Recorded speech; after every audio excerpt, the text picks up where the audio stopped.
Thanks for listening into this podcast. Unfortunately, we had a technical glitch on Jon's mic and therefore the quality isn't up to usual standards. Our apologies.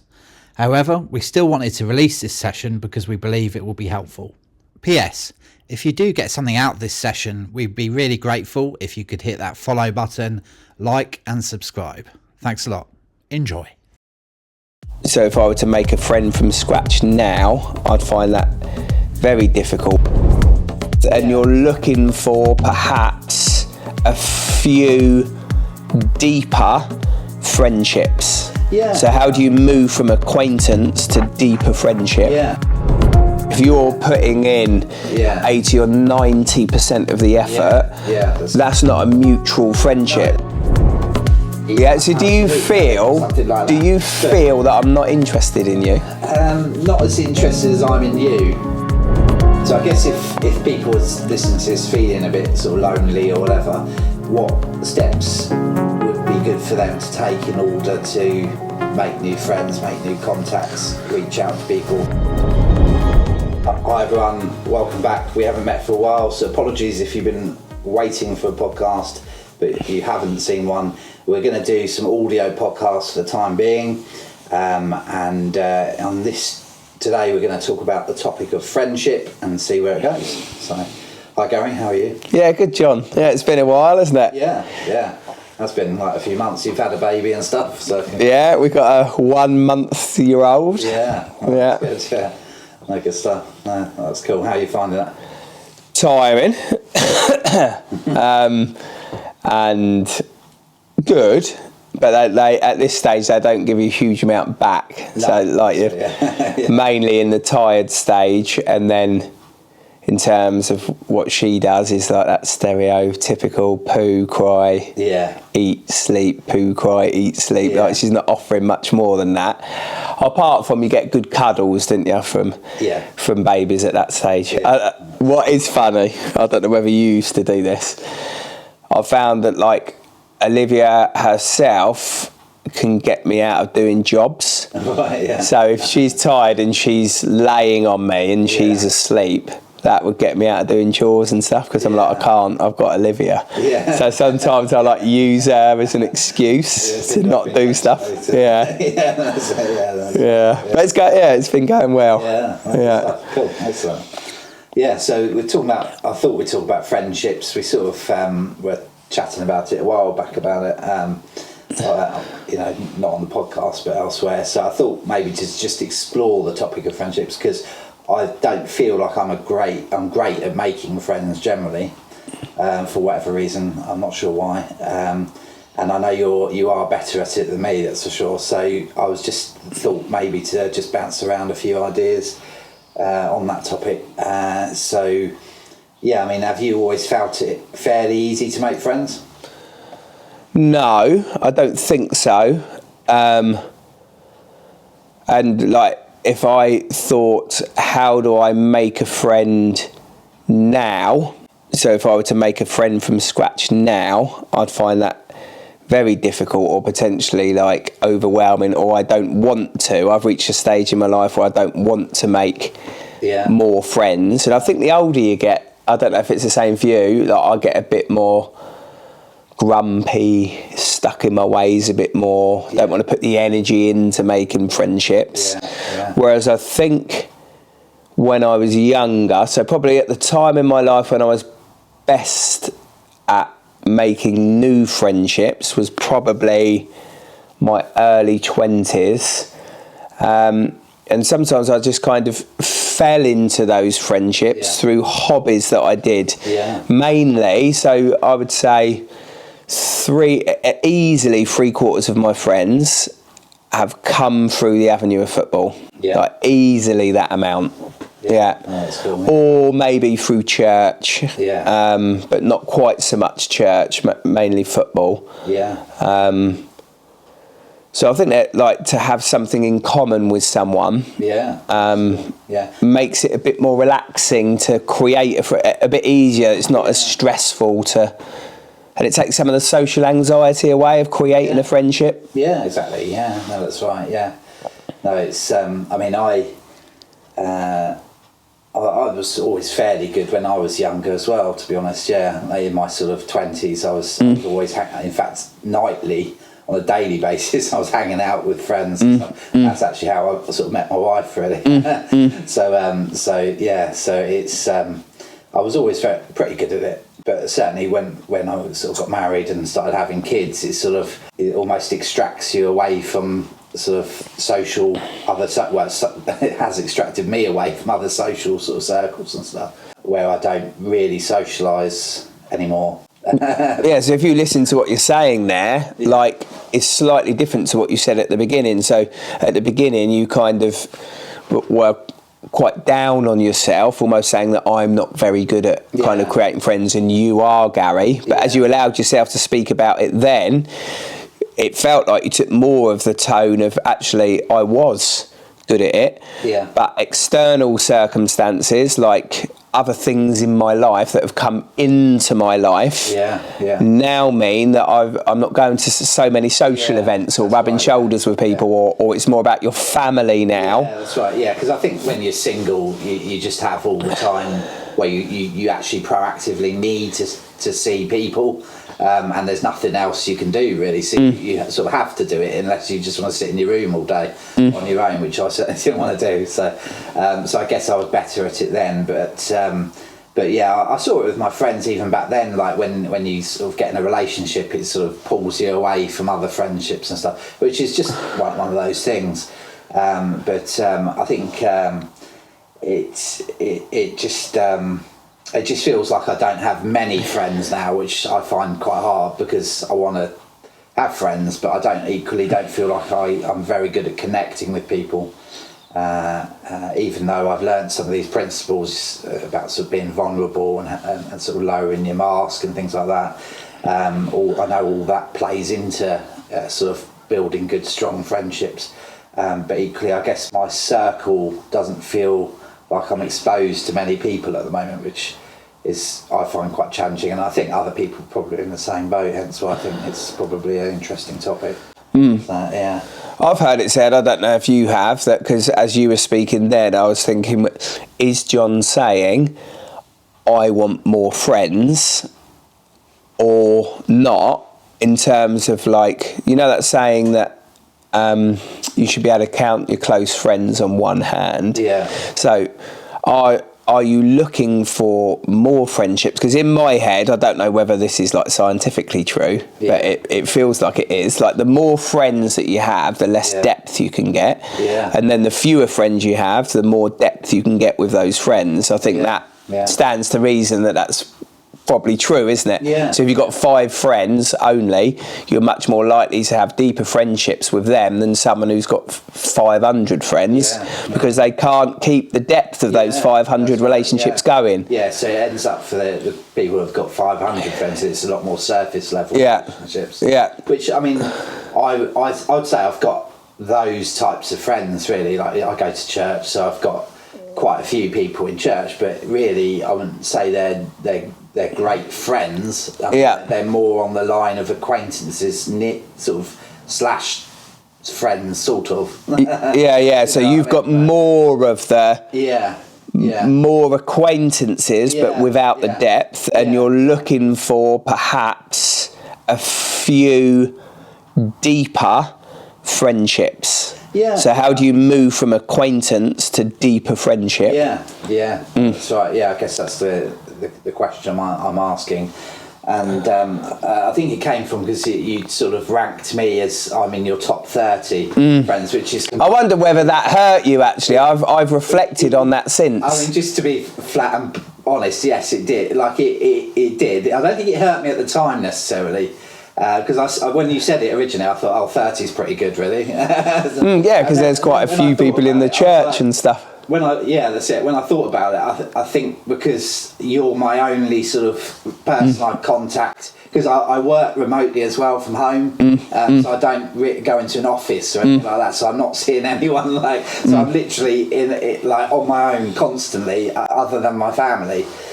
So I think it did sort of hurt from the point of view that I thought, it'd be nice to be a bit higher up in the ranking. And it to the point where I started thinking, okay, I need to not focus on Gary so much as a person, because that sort of like hurt me a little bit. But equally, I'm not saying that to make you feel bad in any shape or form, because what you said was completely fine, and it's right, and it's fine.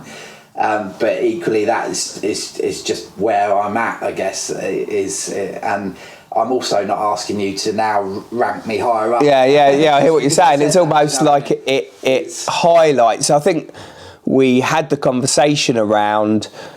Maybe you were challenging me about lack of communication, which has been an ongoing theme of ours, and I was like, but if I've got 29 other people also that I'm trying to communicate with, that's why my communication is not as good as it should be. But like, I know I was looking probably for excuses, but I think like it's quite a harsh thing to talk about, like a ranking system. But I think people, even if they don't talk about it, they have it on a unconscious or a subconscious level. But I think probably what happened to you in that moment, and well, tell me if this is true, but why it hurts so much is that it hit the loneliness in you.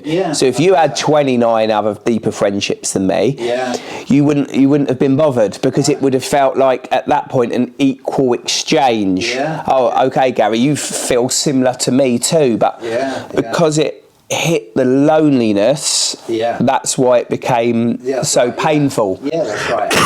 And ultimately, exactly that. I think I've been a fairly lonely person most of my life. Largely because I'm not sporty, so I haven't been to a football club, all that lot. And I've seen the benefits of sport. And I often talk about sport in here, and we often sort of say, why am I talking about sport so much? But I think it's because of this. It feeds in. It feeds into it. Because it actually boils down to football. Do you know what I mean? Like making friends, football and friends, sort of, it's easier to build friends and that type of thing. But equally, there are other things that I could get involved with, but it's it just feels fairly lonely, and that's hard ultimately. Because I think if your hobby is a bit more niche, then you've got less opportunity, haven't you? So if a high percentage of people like football, you've got a higher percentage of naturally creating friends. Whereas if a lower percentage people like gadgets, then you've got a lower percentage chance of creating friendships with people that like gadgets, because not as many people are into gadgets. So like your opportunities are limited more, which is the harsh reality of like, you didn't necessarily choose that or want that. No, it kind of just happened. It just happens. It's happened. It's just challenging, I guess. I don't even know where to go with the topic, really. Well, you only need to find 5 people that's right, that love gadgets. But I think sometimes, well, correct me if you see it differently, I think that friendship is about being proactive. Like, so it needs one of the 2 people in the friendship to be a proactive one. So since I've stopped working for the church, so when I worked for the church, part of my time was kind of given over into building relationships with people.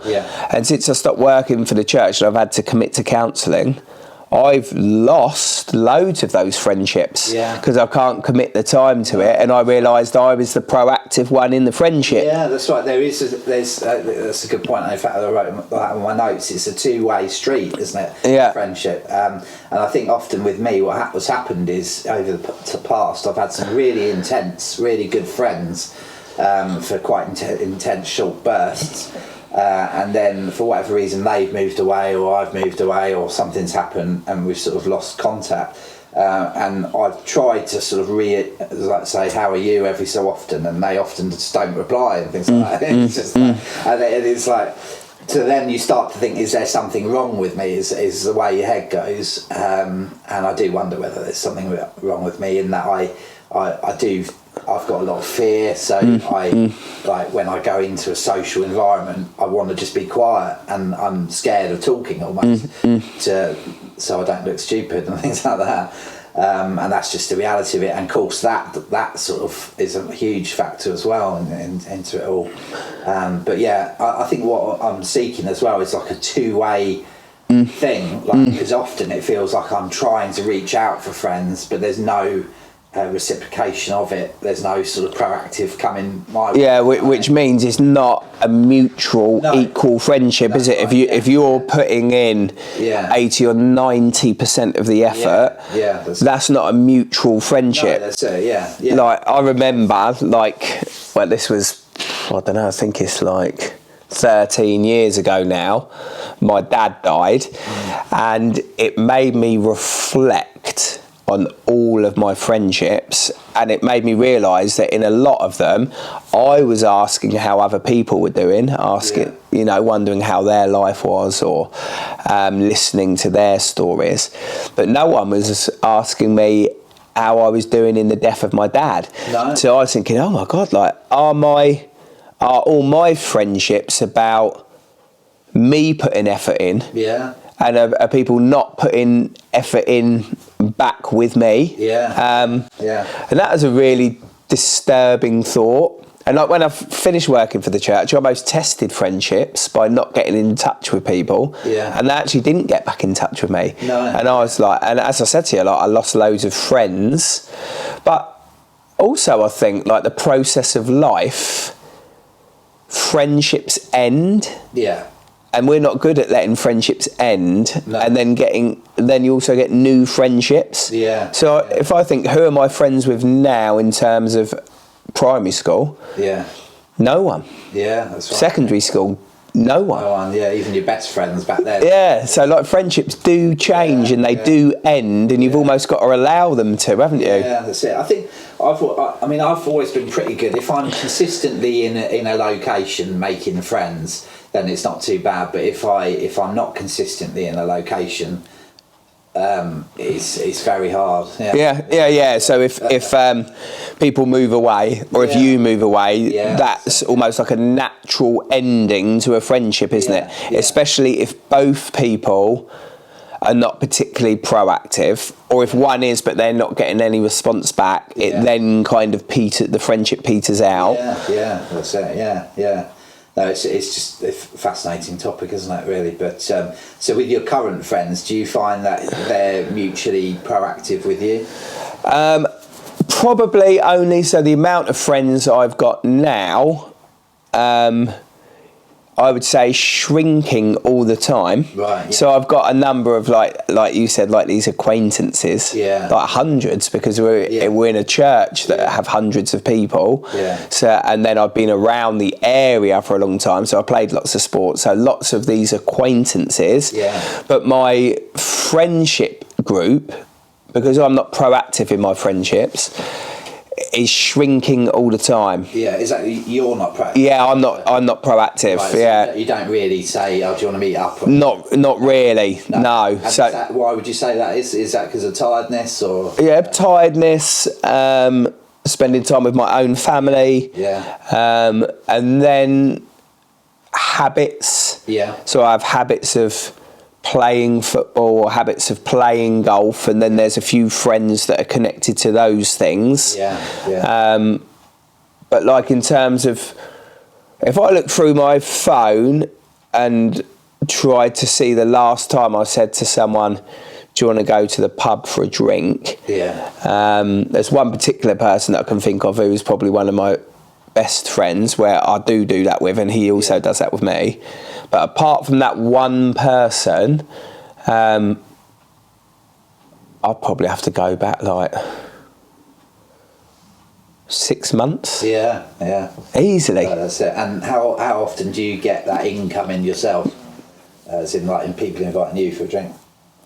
Rarely. I think COVID changed things. That's true. And also married life changed things. So if I look back into my 20s, like you did earlier, like those, I was much more proactive. So, do you want to go out for a drink? All those things, and then I had more incoming as well.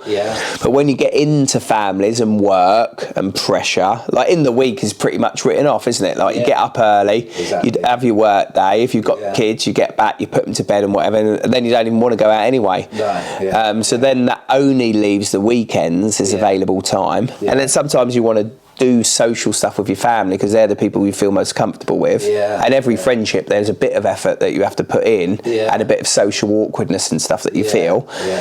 So I don't know. I think family life changes it. Like, do you look at anyone like that's got a family and think, yeah, they've got loads of deep friendships? I mean, I don't. I guess Not deep friendships. It's interesting you saying all of what you've just said, because I thought that you would be better at friendships. In fact, I literally thought you had like loads of good friends. Do you know what I mean? And so I was almost pedestaling you. Yeah, I mean, I've got these good friendships that have been around for years through football. Yeah, that's it. But that's and golf, but they mainly exist on that basis because of this. So I'm not saying, do you want to go for a drink? No. Or someone's not saying to me, do you want to go for a drink? Or do you want to go to the cinema? Yeah. Sometimes I used to, but this is going back pre-COVID, once a month, go to the cinema with my mate. Yeah. Not the mate that I spoke to about earlier, but a different mate. Yeah. But that's finished now. Right. Yeah. Yeah, so it's interesting, isn't it? They even you, like I was thinking, you probably are doing more in a way, friendship-wise. Well, you are doing more than me, that's for sure. But just from what you were saying, you're experiencing the same sort of things as in the family life. Yeah, and I think that's what changes it. And the reason why I said to you about like 30th, so that might even feel more painful now. You think, oh, well, that makes me feel really much further down your priority order, is more to do with existing friendships that have been there since I've pretty much been born, that's still there through sport. But so they've been ongoing for about 40 years. So like I still see these people through sport, but not necessarily more than that. So that actually, like in terms of depth, because I think sometimes friendship, like if you had a really connected conversation with someone about gadgets, you might feel, oh, that was amazing or whatever. And like that's the same for me when I'm playing sport. It feels good.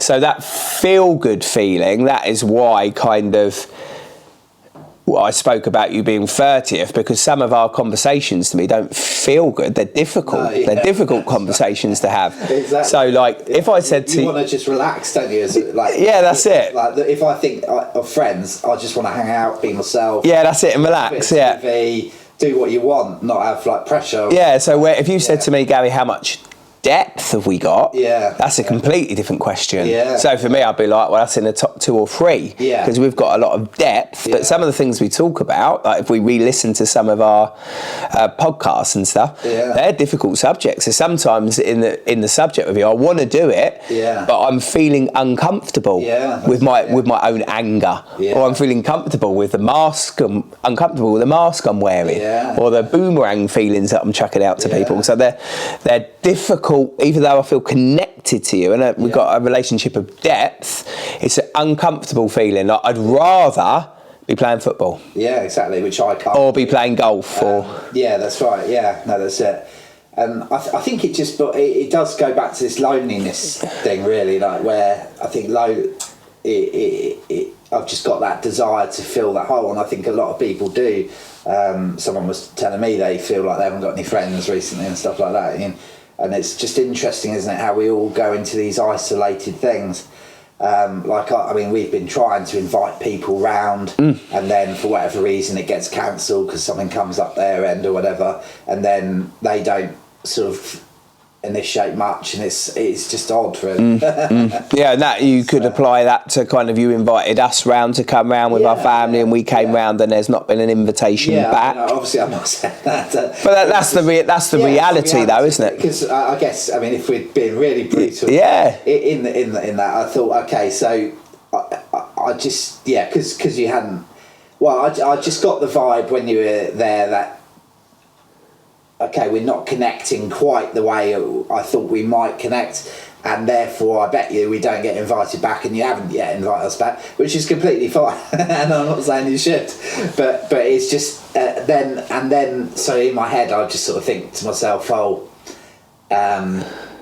you know, I won't prioritise Gary as much, which is good in a way, because being quite an obsessive person, I was quite obsessed with you, just because I was enjoying our chats and things like that. I've enjoyed 2 years worth of counselling, so in a way it did help me sort of lower you on the obsession level a bit, which is just stupid, but it's just the way my head is. But if you look at that though, what you did there when you invited us round as a family, like, it's a brave thing to do, and like, immediately we've got some social anxiety at play, because the relationship of depth is between you and me, and me and Bex to some extent, because we spent some time together, so I feel comfortable in your presence and comfortable in Bex's presence. I've got no idea how Joe's feeling. No, that's right. Because that's a new relationship to her, and then I'm guessing and I'm wondering, you know, how are our children going to interact with your children, because that's also a brand new relationship. So, like, in a way, something there is forced that is very difficult. So if you and I, if you gave me a text saying, let's go out for a beer or something, or like we're doing the equivalent now, but it's not beer, it's coffee. But like, this is easier for me than it was to go round your house, because I'm thinking, how's Joe getting on? Is Joe all right? How's she feeling? This is all new for her. And I can see that, like, there'd be some awkwardness back the other way, because it's also new for you to interact with Joe, and it's new for Bex to interact with Joe, and that's not even including keeping half an eye on how the kids are getting on. So, like, it's a very new, difficult, pressurised environment. So, like, we haven't had a conversation about it since, not even a single conversation. But like, the thought of inviting you guys round, I would feel socially anxious, because I would then think, that puts you off, how's John going to get on with Joe? How's Joe going to get on with... That's right. You just want to relax. And like, how are our kids going to get on? You don't send the text because it's like, you think, okay, it's going to be awkward, so I'm not going to do it. And you almost like slip back into a natural rhythm or habit or pattern. But like, I didn't feel, so at like 9:30 this morning, I didn't think, oh no, John's coming round, because I don't have any social anxiety with you at all. Because we've had a 2-year relationship where we've got depth. Like, I was looking forward to seeing you. But if you were coming round with Bex and your children to see Joe and our children, there would be this, I hope it's going to be all right. I'm feeling a bit worried. Do they want food? What drinks do they like? Are kids going to get on? Is one of John's kids going to fall down our steps? Is it going to be a bit of a nightmare era? Like, is there going to be a fight between the two kids, or will it be awkward between Bex and Joe? Or all of that stuff would be going on in my head. This morning at 9:30, knowing that you were coming, there was nothing going on in my head. I was just relaxed. That's right, exactly. No, that's it. So no, it's. But I often say this to Joe, and tell me what you think. Like, I often say to Joe, because she's really good socially at making new friends. She's excellent. But I often say to her, because she might say, oh, you know, there's this mum friend and her partner and her children at the school. Should we invite them round for dinner? And I'm like, oh. Because it feels like an effort, or even more of an effort. She might say, these new friends that I've met at the school have invited us and our family over for dinner. And my immediate feeling is like a sinking feeling. Like, and I often feed back to Jo, this is the amount of times I've said this, you can clarify this with her. I've got my friends and I'm all right with my friends. I don't want to make new ones. I say it to her all the time, Yeah, it must be quite hard for you then, because she's obviously pushing. She's wanting to make new friendships, especially with seasons she's going through in her life. So we've just had a new baby. She's wanting to connect with other mums that have just had new babies. But the way I see it is, that doesn't mean that I have to connect with that mum's partner, or they have to connect with me. That feels like that's forced. And I don't want to go through anything that feels forced. And friendships are hard enough as they are. Like, I don't want to force myself into something. That must be hard for you, because I mean, when you came round to ours, you were going on to see someone else as well, and it's just like, you must be knackered. Joe socially, he's always wanting to do things, and I want to try to slow down life, and I haven't got many deep friendships off the back of Joe trying to create friendships for me. Yeah. Because I say, like, I've already, like these football and golf friends or whatever that have existed for a number of years, I feel comfortable with. Yeah. I have got a few new friendships that have come through Joe, and which are really nice. Yeah. But in the main, it's friends that I've had since I've been 5 years old or something. Yeah, and Joe's got herself, I assume, has got some decent close friends. Yes, but she has the problem of, so like we said at the beginning of the podcast, that if you've got loads of friends, you can't then also have a few friends with relationships of depth. Right, yeah. So I would class her more in the, she's got loads of friends, but she probably doesn't have a friend that she meets every week. No. That means that then she's got a deeper friendship with them. Yeah, right, interesting, yeah. No, that's fascinating. No, good stuff. So I guess if people was listening to this feeling a bit sort of lonely or whatever, what steps would be good for them to take in order to make new friends, make new contacts, reach out to people? Is it just a case of just proactively saying, oh, do you want to come round? And just trying to test. Well, I think it's first acknowledging that it's hard, isn't it? Yeah. It's hard for most human beings to create a friendship from scratch. Like otherwise you get yourself in a low place that I can't create friendships. But if you come from a position of it's hard, and it's hard for everyone. Yeah, I think so. As I say, I sort of pedestaled you again in this area, thinking that you find it easy. No, I get so anxious with meeting new people. Yeah. So maybe firstly acknowledge that, and then the second thing that you said, I think, has to come into it. Like, you have to be proactive. Yeah. So on this conversation, before we started talking, I don't think it will be on the podcast, but you spoke about how two people were talking. And then you overheard them speak, and then you made a proactive step into that conversation. It felt awkward for you, you kept apologising, but let's say a friendship develops out of that. The only way a friendship can develop out of it is because you were first proactive. So like one of the two people has to be proactive initially, don't they? And then it needs to go two ways after that, doesn't it? If you're sensing it's a one-way street, then you've got to pull back because it's a bit of a one-way street with us, which is that's not true though. Only because I feel like I've tried quite a lot. I think it might be a one-way street with our families. Right. I can't see that maybe working because we're trying to force relationships, trying to force a relationship between Joe and Bex. They don't know each other, so that might be quite hard. Or force a relationship between our children, so that might be one way. That might not work, and it could work, but we'd have to put much more effort in. And I'm really I just want to. I haven't got the energy. That's but I think it could. I see that we have a friendship, and I think you make up your mind, like you did at the very beginning of the session, that it means more to you than it means to me. I think you're being unfair to yourself. These are deep conversations that I feel connected with. I would say it's slightly different from friendship. In that a lot of my friendship, it's about the hobbies. But I would, as I said to you earlier in this conversation, in terms of depth, I'd put you in the top 2 or 3 people in my life. I think what's going on in me is I want to clone myself and get the same sort of thing back.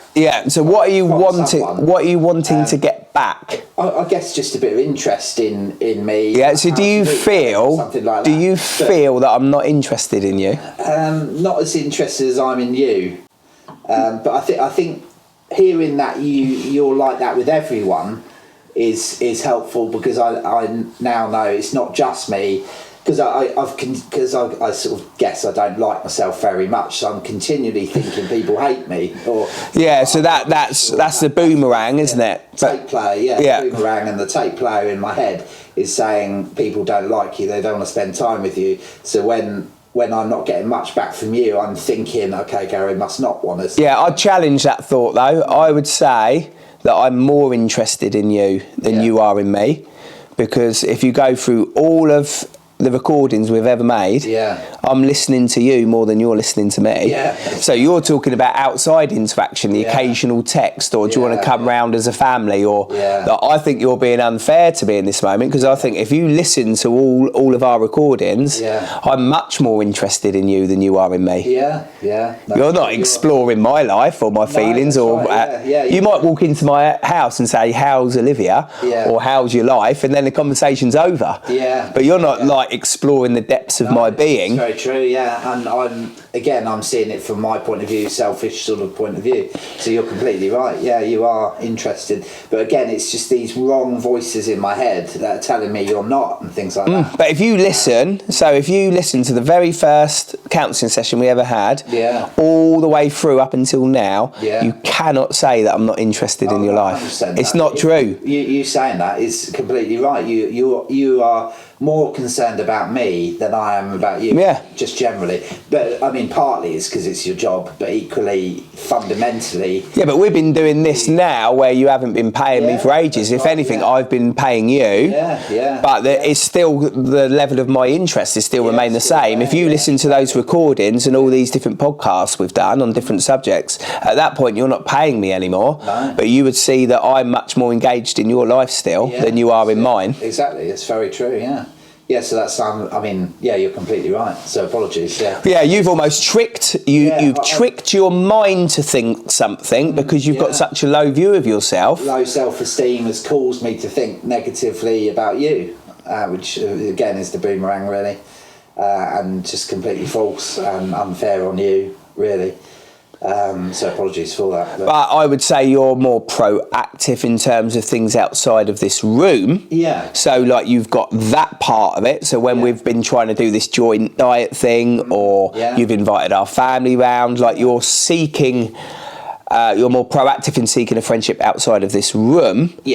But inside of the room, you can't say that you're more interested in my life than I am than yours. No, that's very true. That's it. I guess it's just I want something outside the room now, as in like with someone, do you know what I mean? But equally I recognise it needs to be someone who's on the same sort of page with me.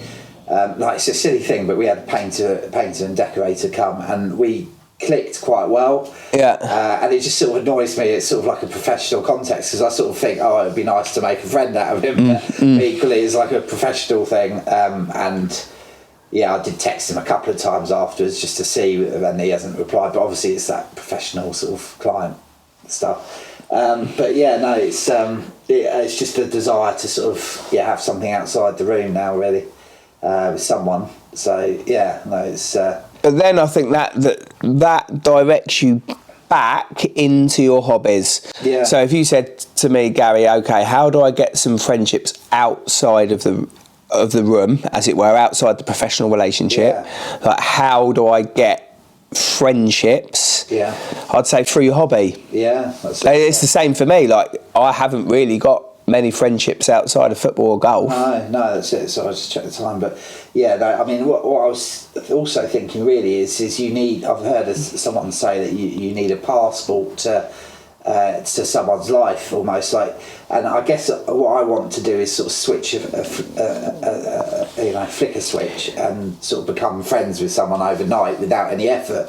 I remember going up to a kid in my class in year 2. I still remember it, and asking him would he be my best friend, and he said yes, I think at the time,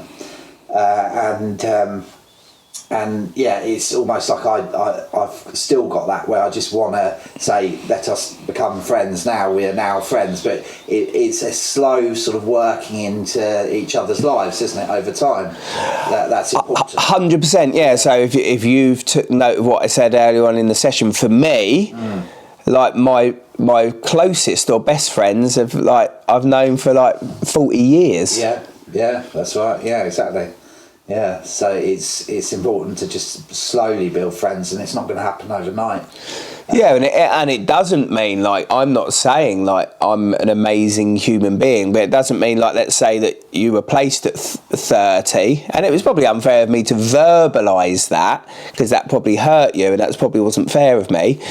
But if you think the more depth we have, the more conversations we have, the more we build friendship. Yeah.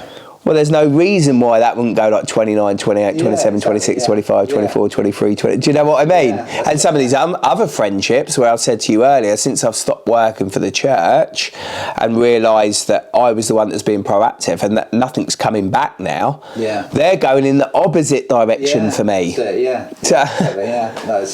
and again, it's me pedestaling you, but like ultimately, why have I got is to do with my low self-esteem, I think, and things like that. That's causing this sort of friction type thing in my head.